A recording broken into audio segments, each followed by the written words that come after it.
To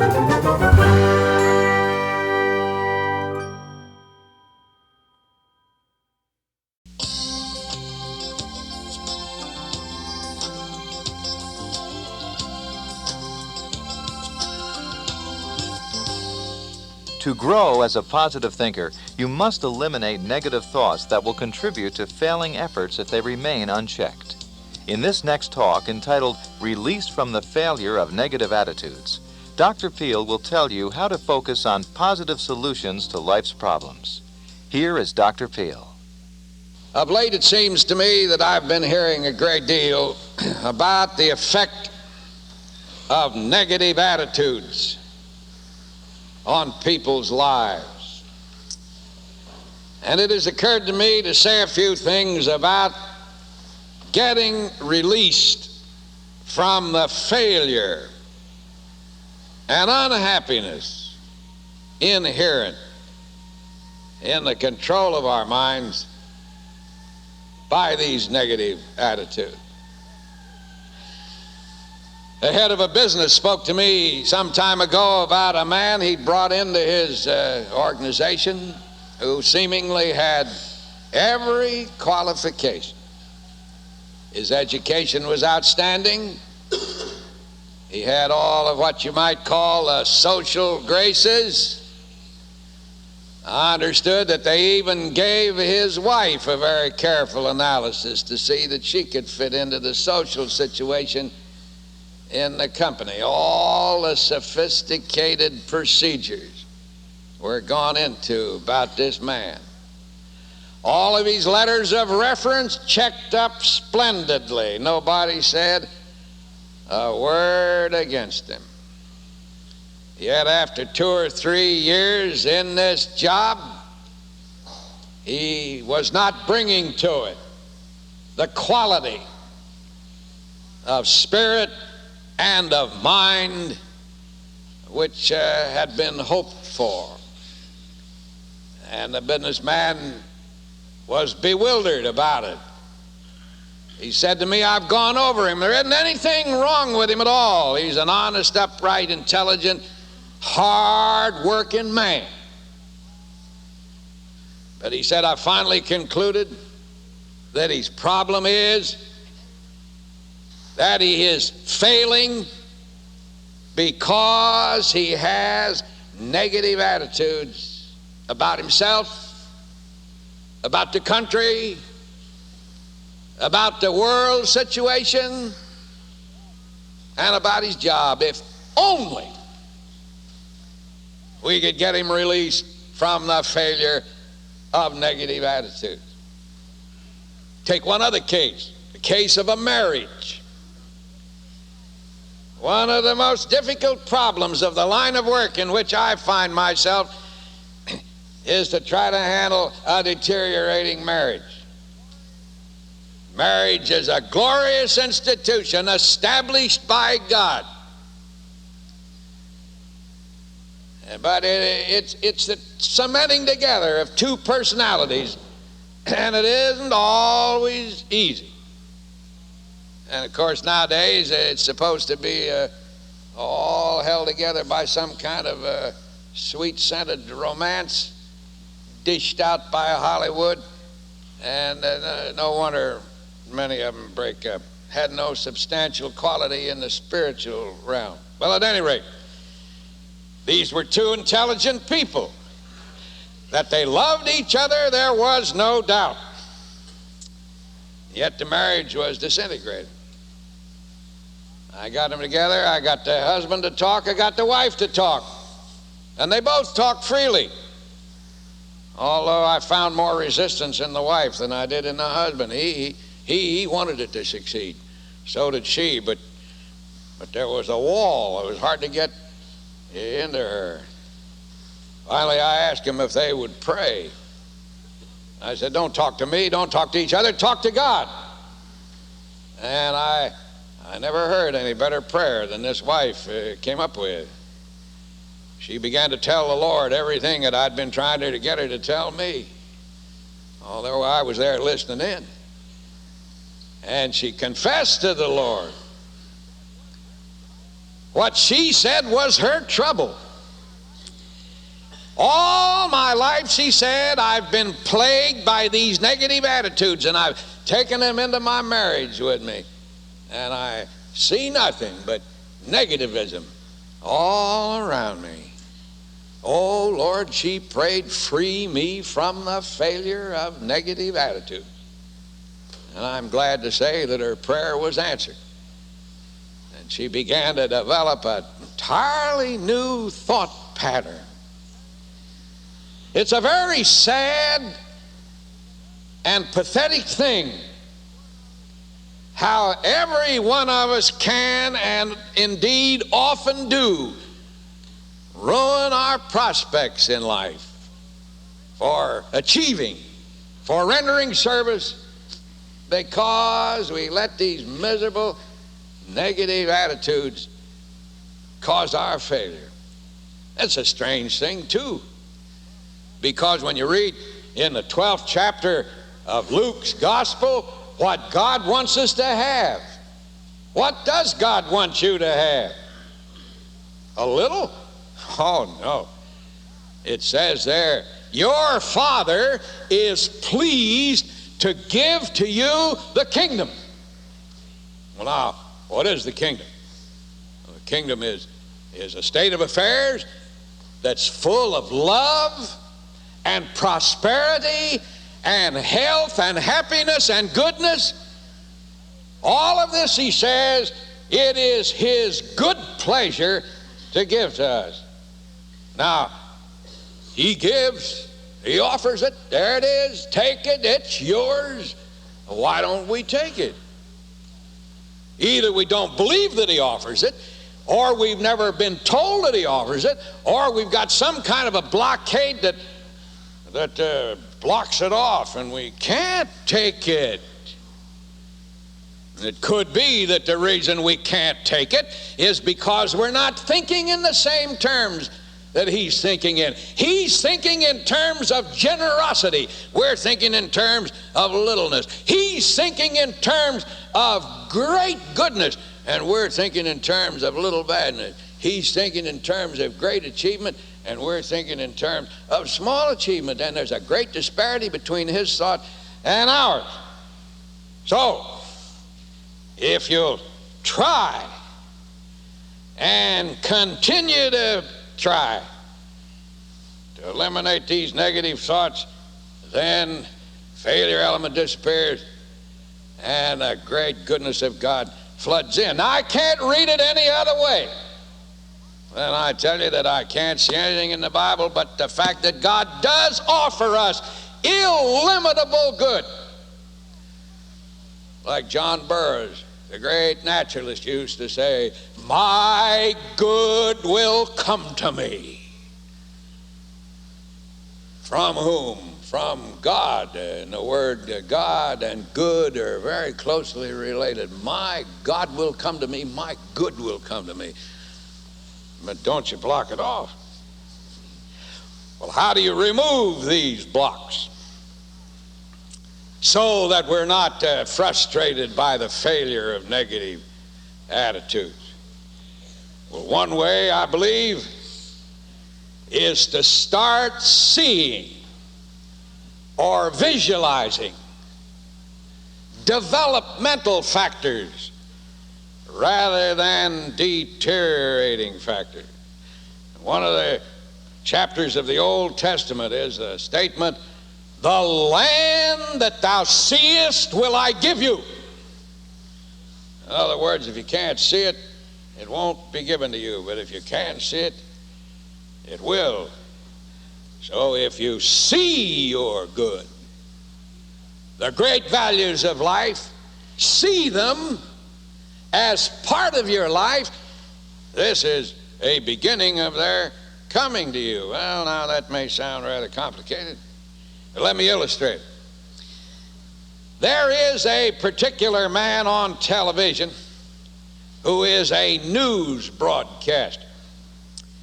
Now, in my judgment, he is the greatest, and he's on every day. And I call him the greatest because he never editorializes. I started out in life to be a newspaper man, and I didn't stay at it, but I was trained by two of the greatest newspaper men in the Midwest. And the first thing that they ever told me was this: if you're going to be a reporter, remember you're a reporter and not an editor. And your opinion of the thing you're reporting has no place in your story. You tell what you know happened and don't editorialize. But you've got the kind that'll editorialize by a shrug of the shoulder, or a smirk of the lip, or a uplifted eye, or an inflection, so that what you're getting isn't the facts, but you're getting their impression of the facts. Now, I'm not interested in their impression of the fact. Well, this man is that way. He clips off the facts like a machine. And he has a cryptic way of speaking and an economy of words and a succinctness of speech. He's really good, my opinion. Now, I know I have your curiosity up. I'm not going to tell you who he is because I like many of the others also. But I didn't know that this man also had an interview program on certain days of the week. I'd never heard that. I'd only heard his news broadcast. And I was honored by being invited to be on his interview program. And I was with him for some 15 or 20 minutes on the air. And before I was on the air, I had coffee with him for a half hour before we started. He's a relaxed individual. And I said to him, you know something? I told him about this exact repertorial quality of his. I said, you know, I get the notion you like your job. Maybe that's how you help to communicate yourself. He said, I love this job. This, he says, is the greatest job in the world. I wouldn't be anything else at all. Well, I said, don't get so excited about it. I've got a good job, too, that I like. Oh, he said, there's no job to equal this one. And I was thrilled because I hear so many negative people griping about the jobs that they have, but not this man. I said, how did you get into this job that you love so well? I wanted to, he said. He said, I had a picture of this job in my mind years before I ever got here. One day I was listening to a man way back there give a news broadcast, and all of a sudden I said inside myself, that's what I want to do. I saw a picture of myself doing it, and I had to do it in New York, which is the head city of the country, so I saw a picture of myself doing it. And so I said, you're here. Yeah, but he said, don't think it was an easy road getting here. My family, he said, were very humble people, very poor. They did the menial work in the area of the country where I lived. It was even a question whether I'd get an education or not. I had to work hard to sustain the family. We were self-respecting people. We didn't want anybody to give us anything. We wanted to get it on our own, and we had to work hard, and nobody in my family had ever lifted his head up very high. And I told my father what I was going to do, and he said, son, he said, that's an awful thing for you to get in your mind. Get it out of your mind and go to work with your hands like all of your family has always worked with your hands. But he said, Dad, I see what I want to be, and I've talked to God about it, and He has told me this is for me. And I sat there looking at this man, and I thought, here is another demonstration of this great principle that's difficult to explain, difficult to diagram, but nevertheless is a principle that if you believe that the Lord offers you the kingdom, and you see in the kingdom what you feel you'd like to be and have, and you ask Him if that's what He wants you to have, and you're sure of it, then then you must eliminate all negative attitudes from your mind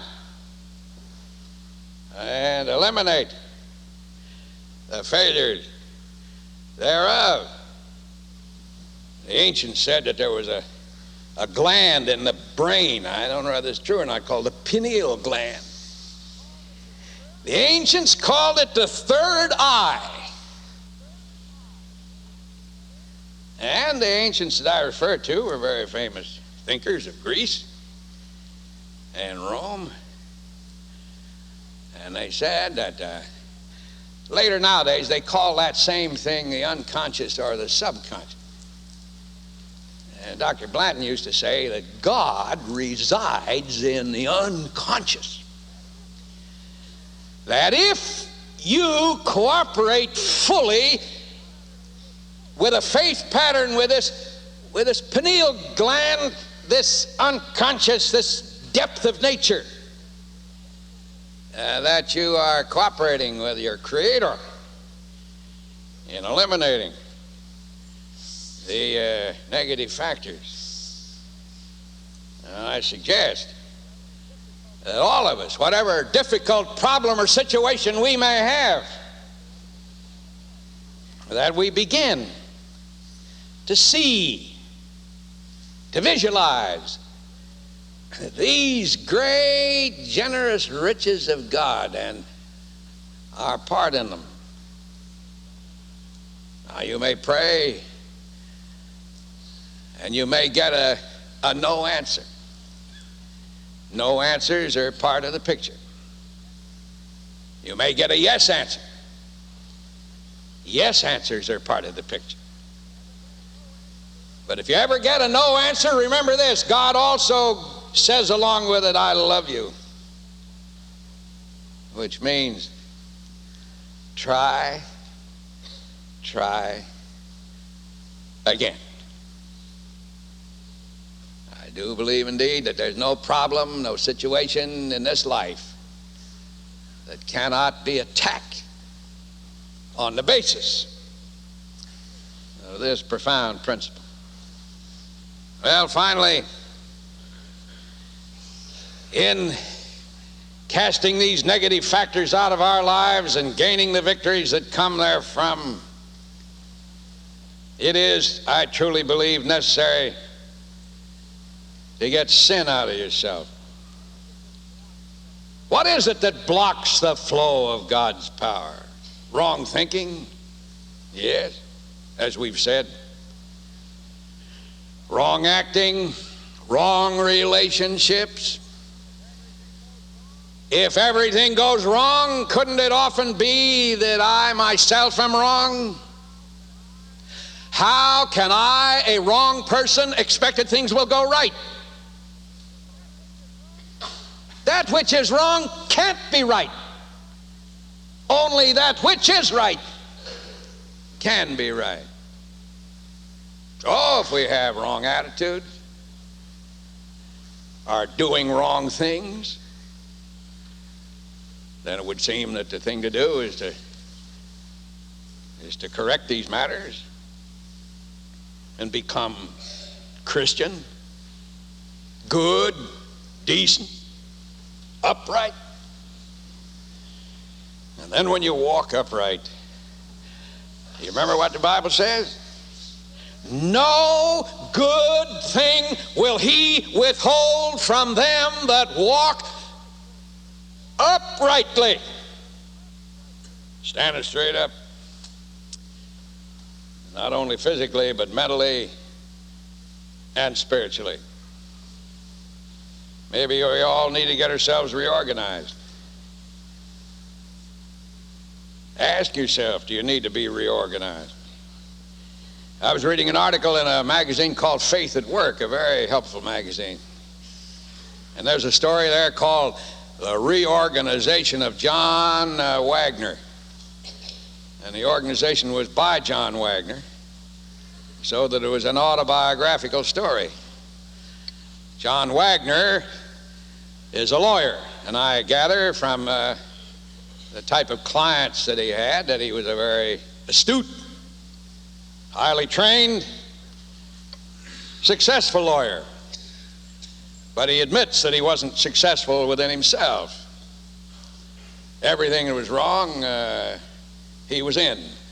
Wrong thinking, wrong doing, wrong dealings with women, drunkenness, you name it, and he was involved in it. And he was very unhappy, very miserable, as any disorganized person really is, basically, when you can get him to be honest about it. And many of these things, he says, were being, as he put it so well, externalized in his life. The looseness was externalized in divorce. The drunkenness was externalized in a shrinking control. The hate was externalized in bad human relations. But still, he was so capable that he had a grip on his profession.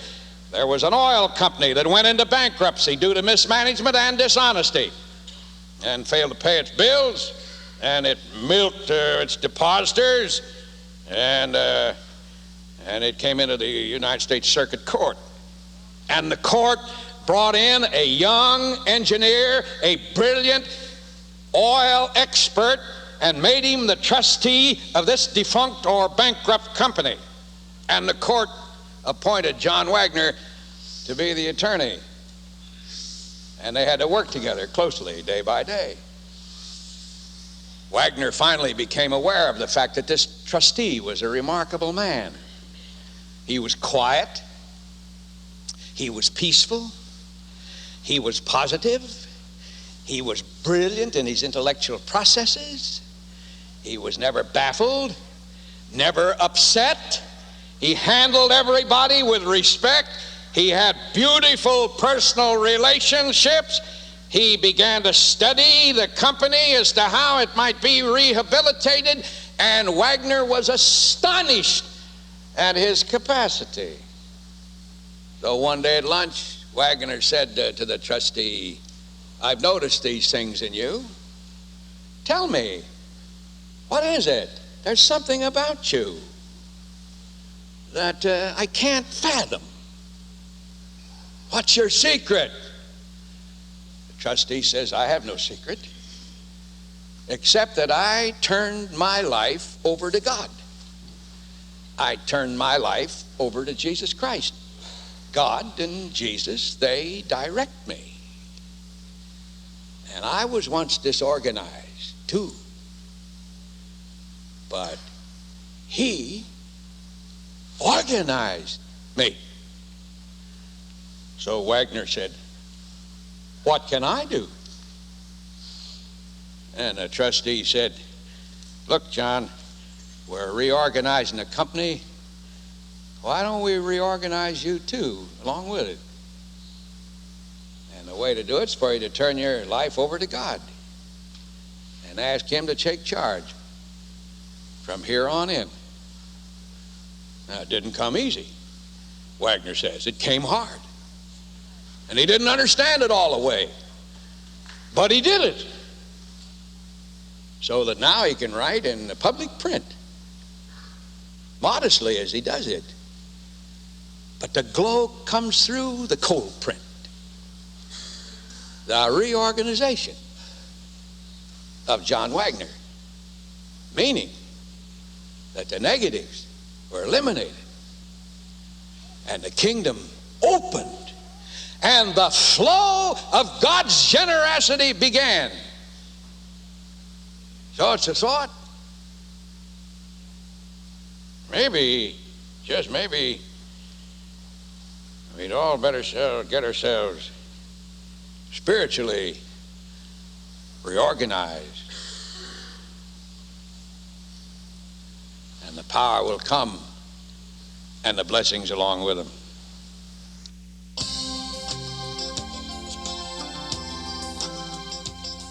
Here are 3 action steps that will help release you from negative attitudes. 1. Try to eliminate all negative thoughts. Try to see everything from a constructive rather than a destructive point of view. If you fail, forget it and move on. Say to yourself, "I will act more wisely next time." 2. Keep telling yourself that no failure is permanent. only a temporary setback in a successful life. Do not become over-anxious after having failed.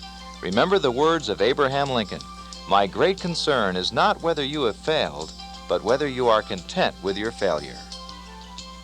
3. Rid yourself of sin. Wrong attitudes or deeds will block God out. Adopt the thought pattern that you want to do as much as possible and pursue the highest values, not only for yourself, but for all people.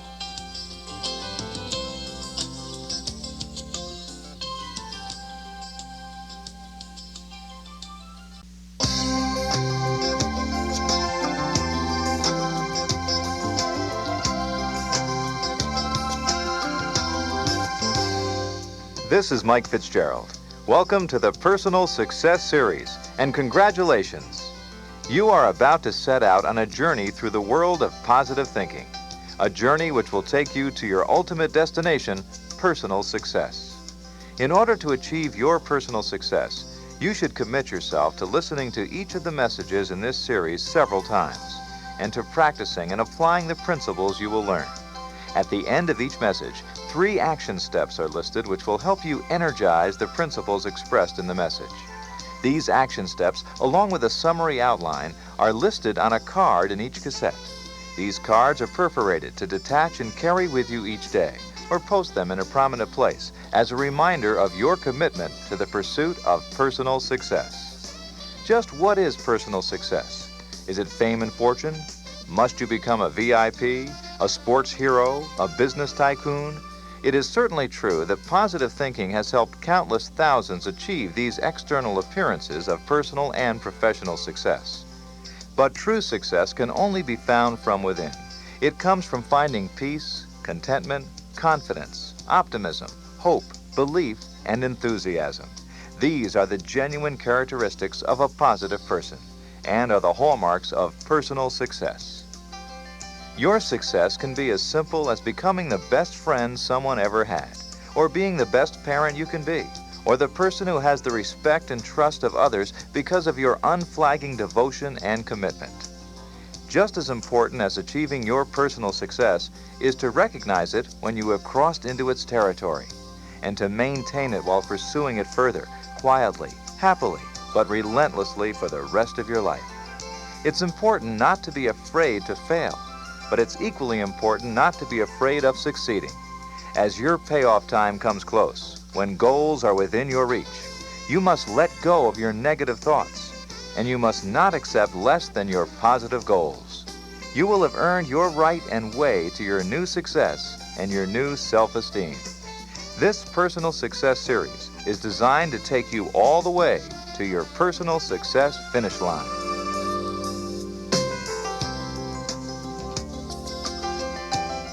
In this opening message entitled, "Why Positive Thinkers Get Positive Results," Dr. Peale cautions against letting yourself be controlled by the 3 L's, lack, loss, and limitation, and tells you how the law of attraction helps you practice positive thinking. Dr. Peale will also introduce you to the amazing Prayer Think formula. Now, let's listen to Dr. Peale. I have one great fact I would like to speak with you about. It is a tremendous fact, one that needs to be repeated time and time again to all of us, including the speaker. And that is that positive thinkers always get positive results. Negative thinkers will get negative results.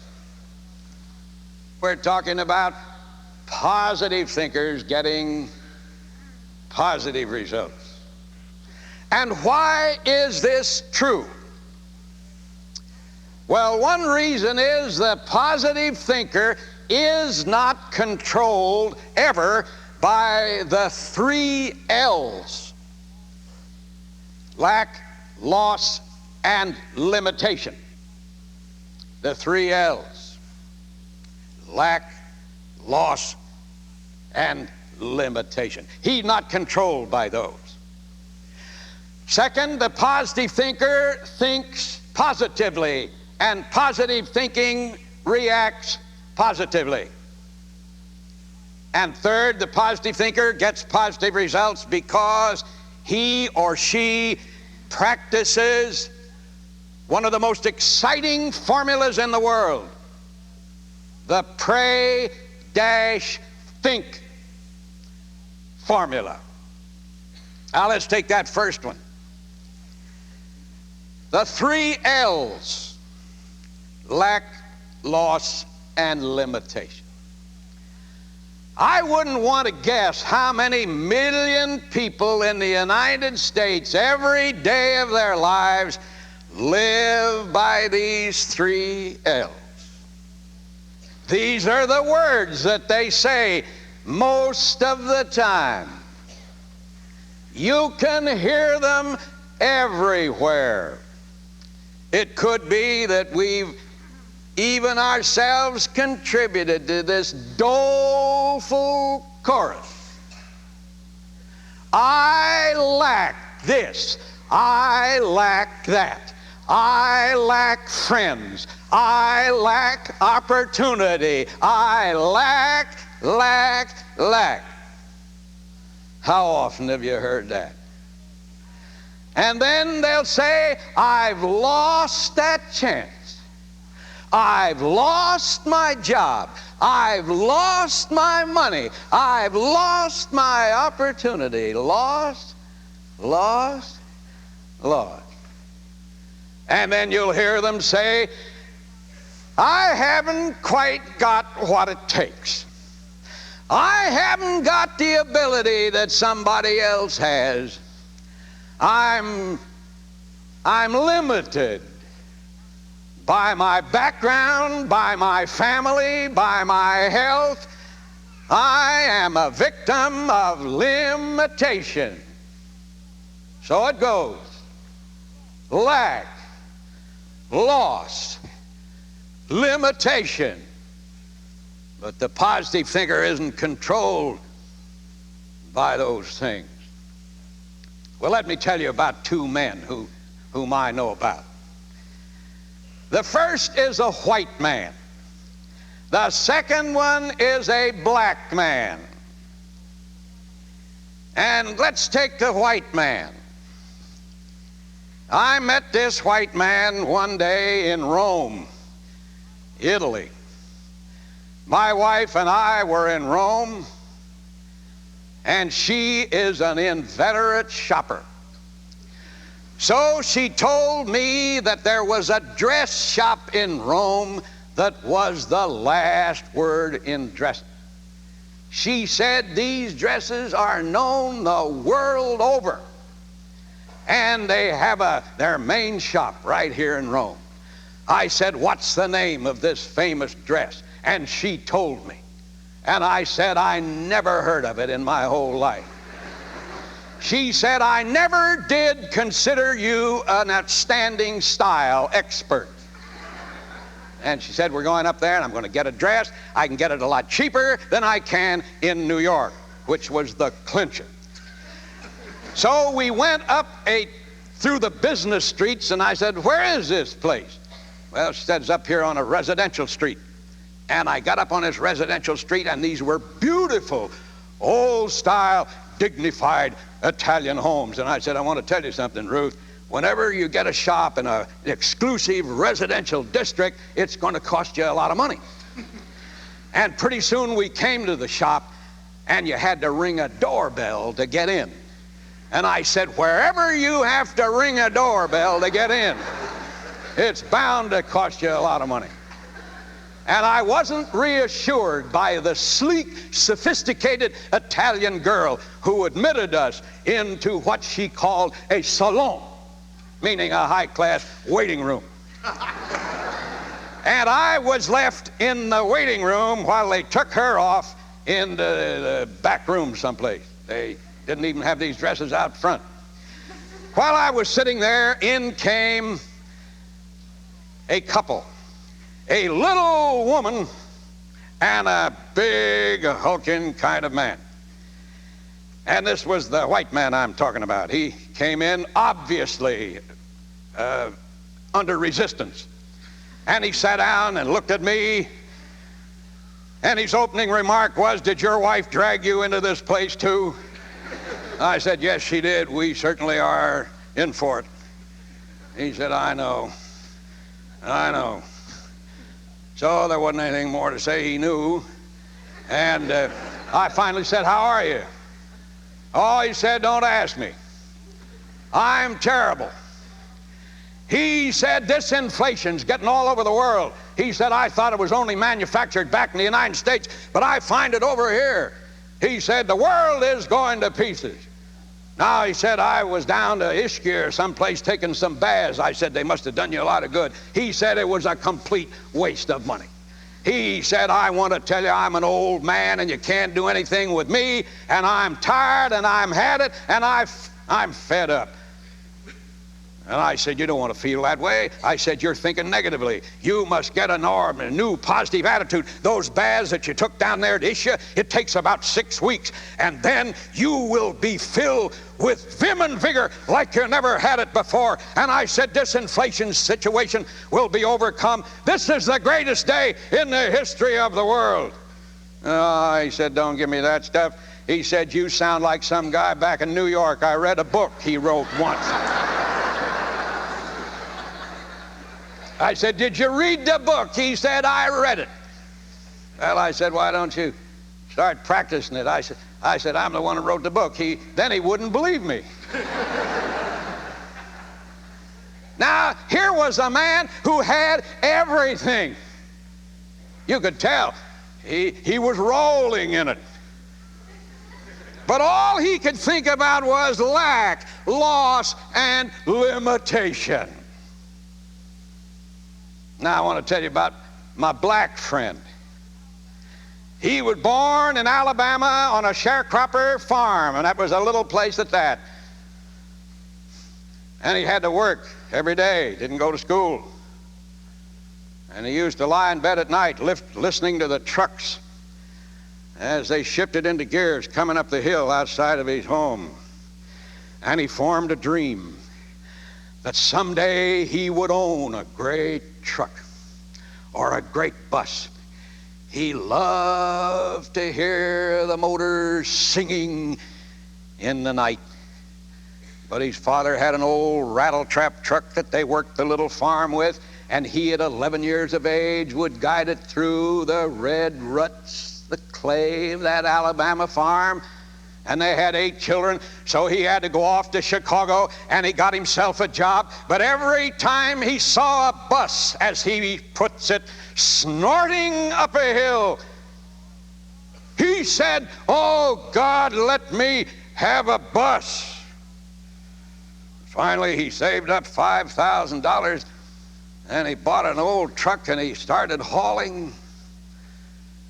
And then finally the day came when he had saved some money, and there was a bus offered for $25,000, an old bus.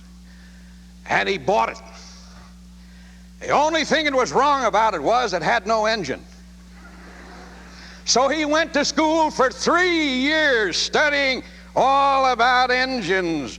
And finally he put an engine together, and he said he'll never forget the night he started it, and he could hear it sing. And he took it and he drove it around all the highways in New Jersey, singing in his bus in accompaniment to the engine. This beautiful story is written in Guidepost magazine, which is full of stories about people who were inspired to make something of themselves.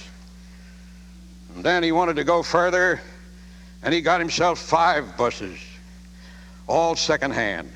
And then one day, it was a very snowy day. He had no garage. He didn't have enough money for a garage. He went out and he sat in one of his buses, and 2 of them had flat tires. And he said his spirit was as flat as the flat tires. So he said to the Lord, "Lord, you know my dream. You know, I believe that this world is full of abundance and opportunity." And he said, "I don't feel limited, and I don't think about loss or lack."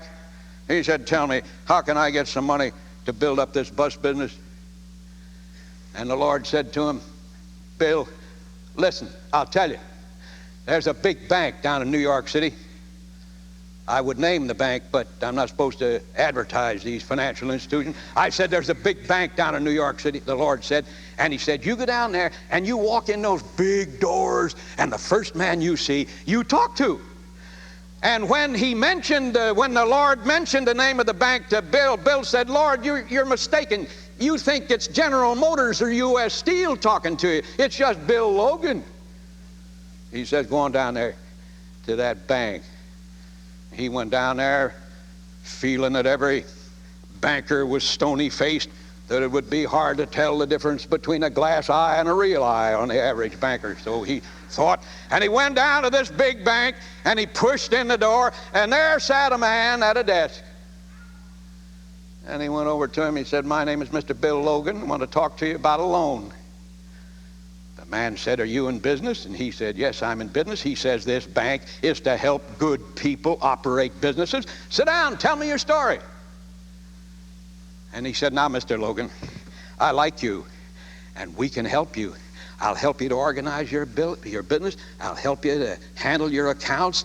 And he said, how much money do you want? Bill told him. He said, oh, that isn't enough. I'll give you more. You must have a garage.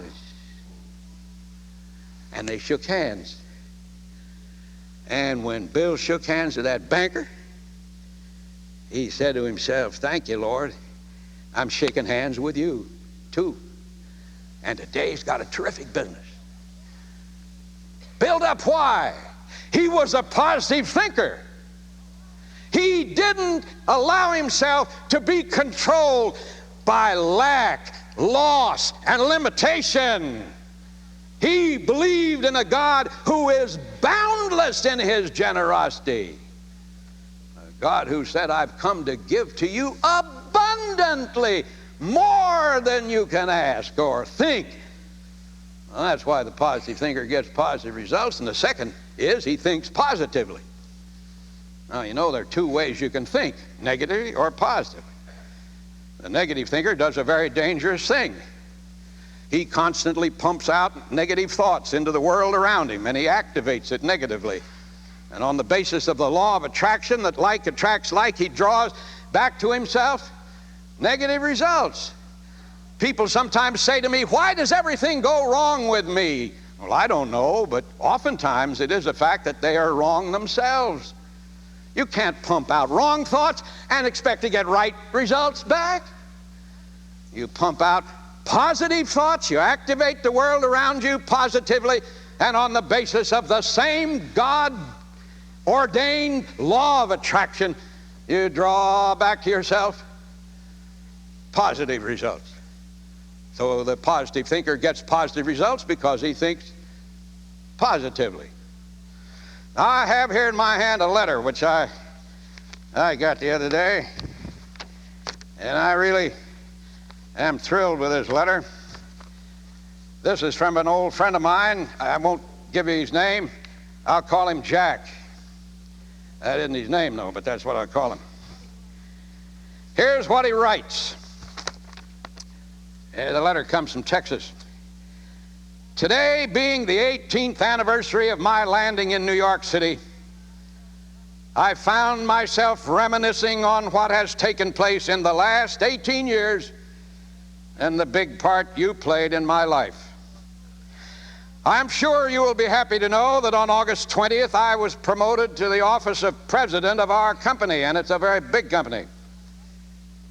As I'm writing this letter, I think back to the days in Sorrento, Italy, when I was so afraid that I never could get to the States, and that if I did, would I have a good future? You were so right when you assured me not to worry, and to have faith in God, and to think positively. And you proceeded to tell me back there in Sorrento how great this American country is. And it is, too. And he knows it. All right. Let me tell you about Jack. My wife and I were in Sorrento. Now, I don't want you to think we hang around in Italy all the time. This happens to be two separate trips. And we went up to Sorrento, that lovely little town. And naturally, we got into the shops. And there was a beautiful shop there where they sold furniture and every other kind of a thing. And my wife said, you know, this is elegant merchandise. And a nice young boy walked up and he said, Madam, you are a very perceptive woman. And I said to my wife, I don't think much of this furniture. And the man said, well, you are not very perceptive. Let me show you this furniture. And it was hot, and he got out some cold drinks and some sandwiches, and I told my wife, I said, we better get out of here or we're going to be financially ruined. But I became so fascinated with this young man. And we sat down and we talked, and I said, have you got any dreams? Because you never get anywhere in this world if you don't have dreams. Oh, yes, he said, I have a dream. I want to go to the United States. I want to be an American. I want to live there. I want to raise my family there. But he said it's very difficult to get there on account of the quota, on account of a lot of other things. I said to him, Jack, don't throw up the objections. If you want to go to the United States, you paint in your mind a picture of yourself coming to the United States and having a great life in the United States. And I said, put that in the hands of Almighty God and work hard and be honorable and upright, and you will attain your dream. And by this time, I was so excited that I said, the minute you get to the United States, if you haven't a job, you call me up and I'll get you a job, which was going away out. And my wife bought enough furniture to stock us up for a long time to come. One day, along about this time of year, I was sitting in my office here, and my secretary said, a man's on the phone named Jack somebody, says you met him in Sorrento, Italy, and he wants that job you promised him. Well, I'd been reading in the newspaper all about the lack, loss, and the limitation of the job situation, and I said, tell him that I'll be glad to see him sometime, but I don't know about the job. And she came back, but he says, you promised him the job. So he came in, he got me all excited again. So I sat down and I made a list of the 10 best men's furnishing shops in New York City. And I got the name of the president or the owner, and I wrote them all a letter. And the letter read something like this: Dear Mr. So-and-so, I met on one of my travels the greatest natural-born salesman I've ever met in my life. I met a boy who has a terrific future, and I am offering him to you. And I put the names of all the stores I wrote. I said, the first one of you that calls me up and asks for him gets him.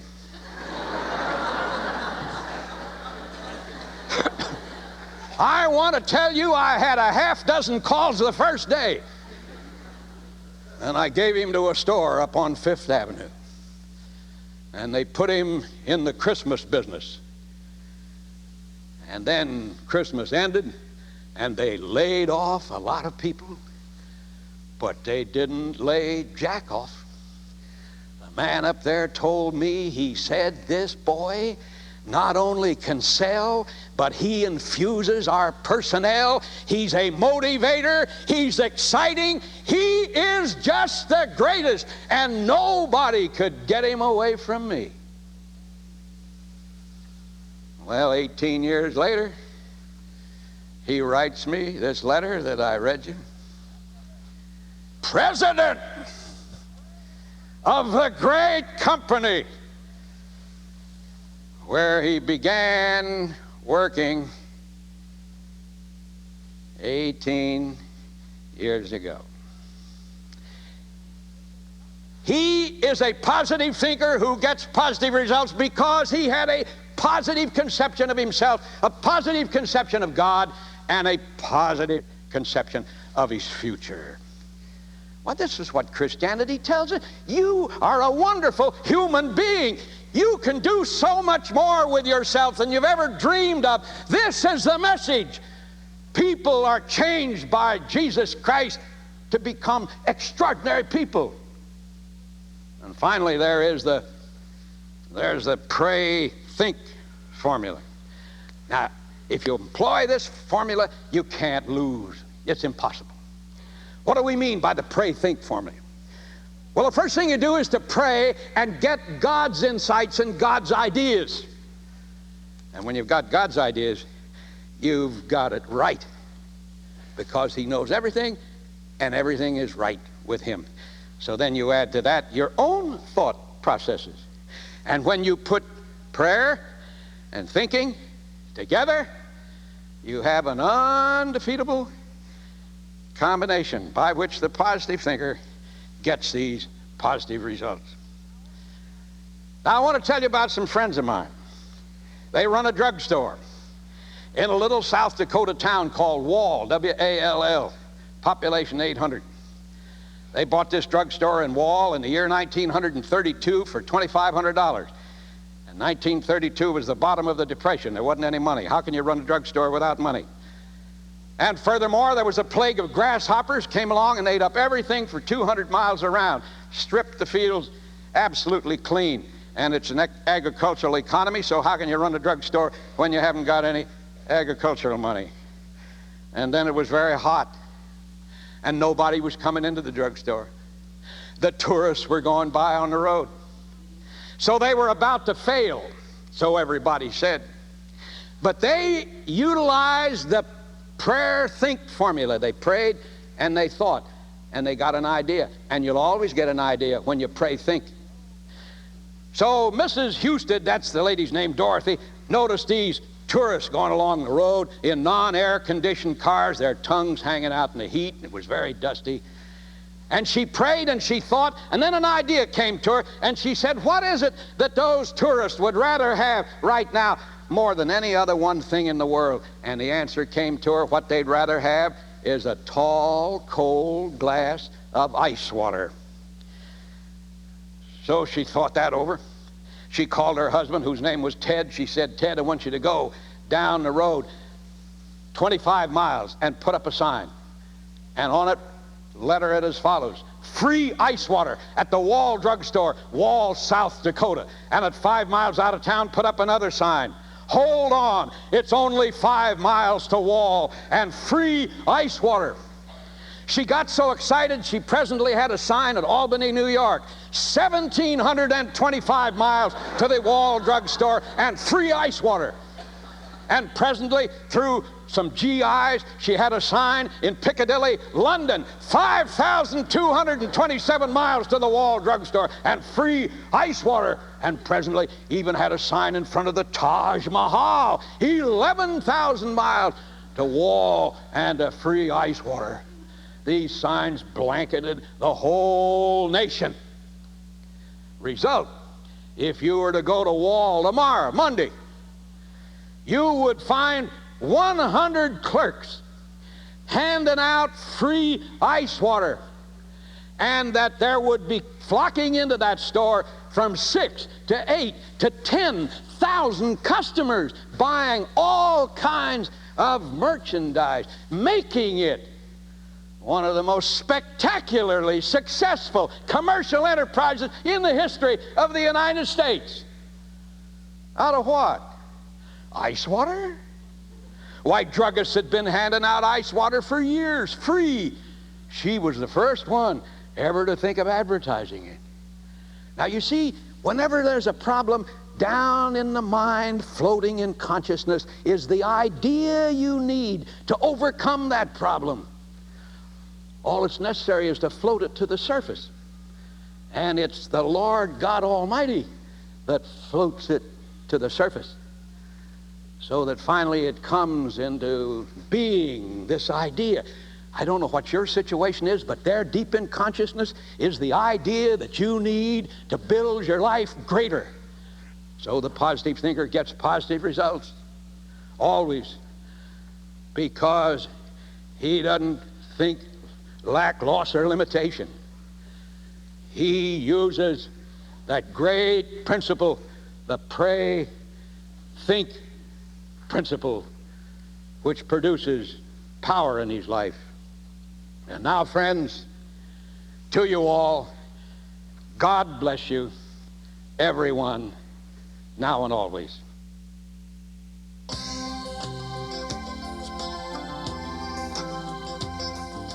Remember these 3 ways to become a positive thinker. 1. Reprogram your negative thinking, reminding yourself that you have limitless power. 2. Look for positive elements in your personal, professional, and spiritual lives. Focus on them throughout the day. Reflect on and affirm them each night. 3. Take time to become quiet mentally. Ask God to help rid you of negative thoughts.